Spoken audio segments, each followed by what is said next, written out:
আজকের আমার রেসিপি ভুট্টার পকোড়া।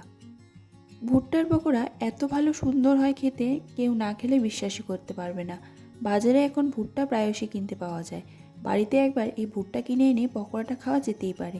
যে খাবে সে কিন্তু এই ভুট্টার পকোড়ার প্রেমে পড়ে যাবে। সত্যি বলছি বন্ধুরা, এই পকোড়াটা খেতে অসাধারণ হয়। তো প্রথমে এই পকোড়া বানানোর জন্য আমি এখানে দুটো ভুট্টা নিয়েছি। এবার ভুট্টাগুলোকে একটা একটা করে আমি ছাড়িয়ে নিচ্ছি। তো দেখো আমার ছাড়ানো হয়ে গেছে। ভুট্টাগুলোকে ছাড়িয়ে নিয়ে এবার আমি এগুলোকে পেস্ট করে নেব। একটা মিক্সি জারে করে নিয়ে নিচ্ছি। তোমরা চাইলে পেস্ট না করে গোটা গোটা অবস্থায় কিন্তু এই পকোড়াগুলোকে বানিয়ে নিতে পারো। আমি এবার এখানে দিয়ে দিচ্ছি একটু আদা কুচি। আদা কুচিটা যেহেতু গোটা গোটা দেওয়া যাবে না, তাই এইভাবে ভুট্টার সাথে পেস্ট করে নিচ্ছি। এবার পেস্টের মধ্যে আমি বাদবাকি উপকরণগুলোকে দিয়ে দেব। তো প্রথমেই আমি পেস্টটাকে একটা মিক্সিং বোলের মধ্যে নিয়ে নিলাম। এরপর আমি দিয়ে দিচ্ছি পেঁয়াজ কুচি, লঙ্কা কুচি, ধনেপাতা কুচি, স্বাদমতো সব কিছু উপকরণ। আর এখানে পেঁয়াজ কুচিগুলো একটু বেশি দিলেই কিন্তু পকোড়াগুলো খেতে ভালো লাগবে। আমি এখানে দিয়ে দিচ্ছি পরিমাণ মতো চালের গুঁড়ো। তোমরা চাইলে চালের গুঁড়োর পরিবর্তে এখানে বেসন দিয়েও কিন্তু পকোড়াটাকে তৈরি করতে পারো।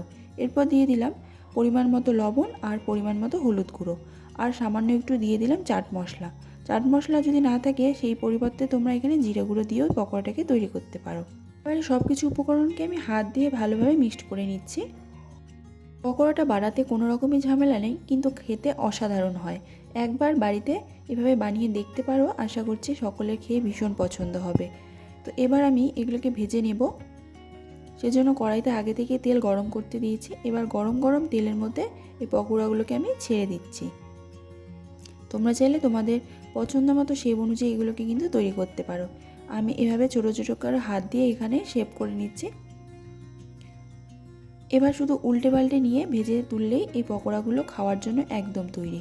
গরম গরম চা কফির সাথে এই সন্ধেবেলার আড্ডায় এরকম পকোড়া থাকলে কিন্তু খেতে বেশ ভালো লাগবে। তো বন্ধুরা, এরকম একটা পকোড়া রেসিপি ভালো লাগলে অবশ্যই তোমরা আমার এই রেসিপিটাতে একটা লাইক আর কমেন্ট করে দিও। এইদিকে দেখো পকোড়াগুলো আমার হয়ে গেছে। দুপাশে উল্টে পাল্টে আমি গোল্ডেন ব্রাউন করে এগুলোকে ভেজে তুলে নিলাম। একইভাবে সবগুলো পকোড়া আমি ভেজে নিয়েছি। পকোড়াগুলো দেখতেও কিন্তু বেশ ভালো লাগছে। আর এই পকোড়াটা একদম ঝটপট তৈরি হয়ে যায়। চা বানাতে বানাতেই কিন্তু পকোড়াটা একদম তৈরি হয়ে যাবে। ভেতরটা দেখো কতটা মুচমুচে হয়েছে। তোমাদের একটা পকোড়া ভেঙে দেখাচ্ছি।